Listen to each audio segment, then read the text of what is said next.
সাগরের জন্নতি নবী পাক সাল্লাল্লাহু আলাইহি ওয়াসাল্লামের হাতে ইসলামকে কবুল করে নিয়েছিল। আল্লাহর একত্ববাদকে বিশ্বাস করে নিয়ে হাবিবকে নবী বলে মেনে নিয়ে আল্লাহকে বলে স্বীকার করে নিয়ে যখন ইসলাম কবুল করল, আব্দুল মুত্তালিব তার চাচার কাছে মানুষ হয়েছিল। এই সংবাদটা তার চাচার কাছে পৌঁছে গেল। তোমার ভাতিজা আব্দুল মুত্তালিব মুহাম্মদকে নবী বলে মেনে নিয়েছে, মুহাম্মদের আল্লাহকে আল্লাহ বলে মেনে নিয়েছে। কত কষ্টের বিনিময়ে ইসলাম পেয়েছি আমি আপনাদেরকে বলছি। আর সেই দিনকে নিয়ে ছেলে মেনে খেলছে।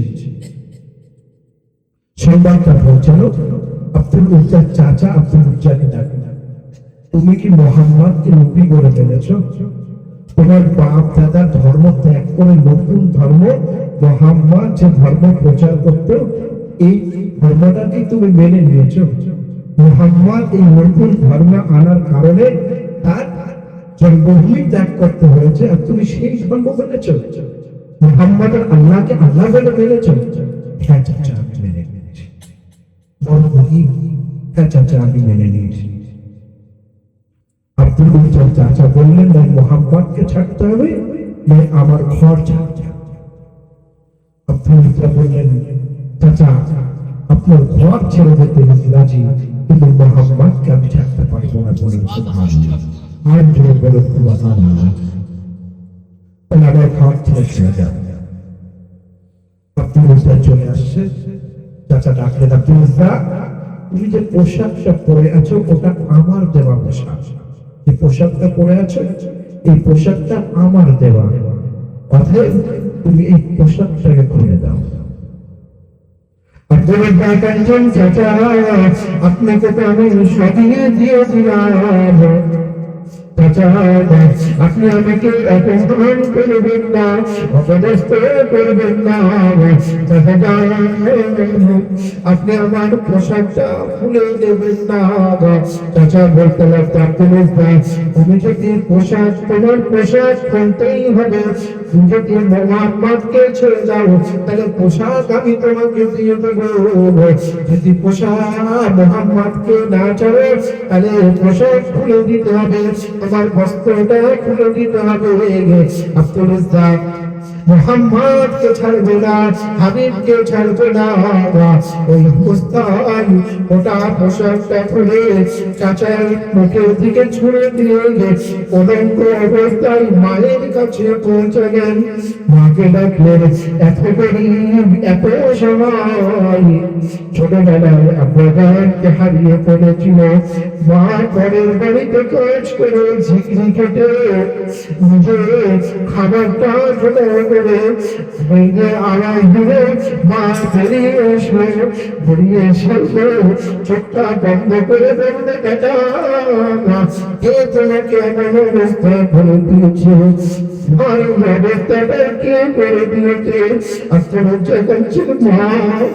আজকে মোহাম্মদকে নবী বলে মেনে নেওয়ার কারণে, আল্লাহর একত্ববাদকে স্বীকার করে নেওয়ার কারণে আমার চাচা ঘর ছাড়া করে দিয়েছে। শুধু তাই নয়, মা আমার পরনের কাপড়টাও খুলে দিয়েছে।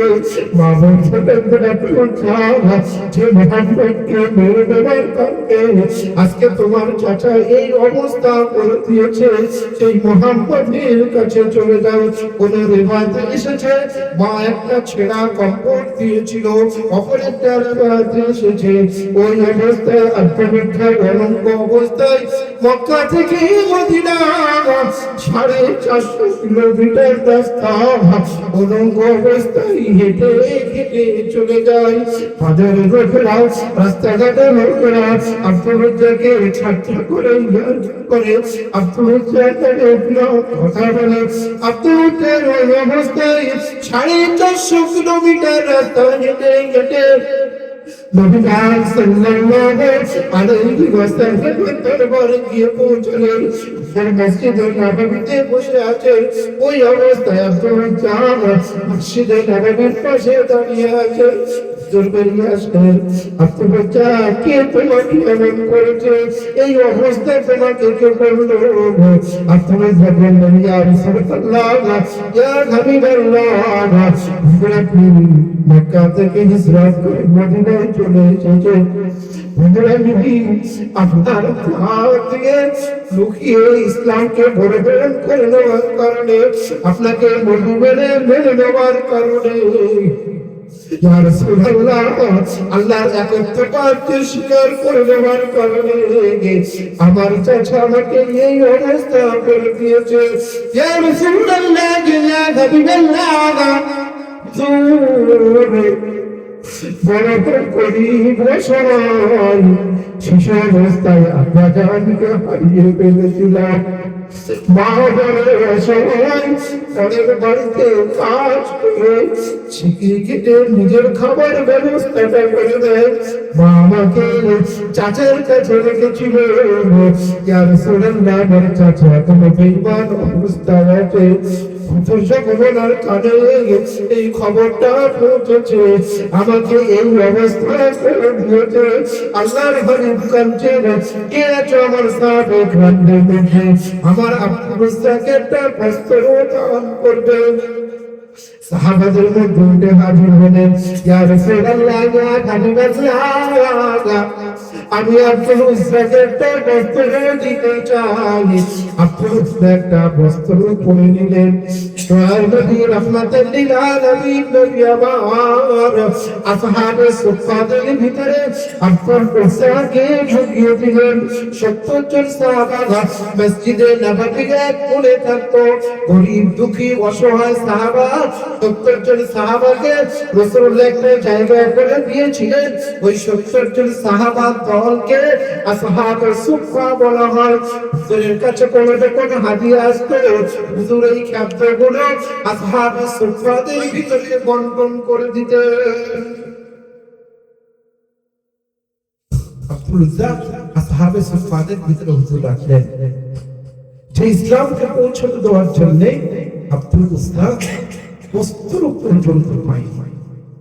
আর সেই ইসলামকে নিয়ে, সেই দ্বীনকে নিয়ে, সেই শরিয়াতকে নিয়ে, সেই কোরআনকে নিয়ে কিছু সংখ্যক মানুষ ছিনিয়ে নিয়ে খেলছে।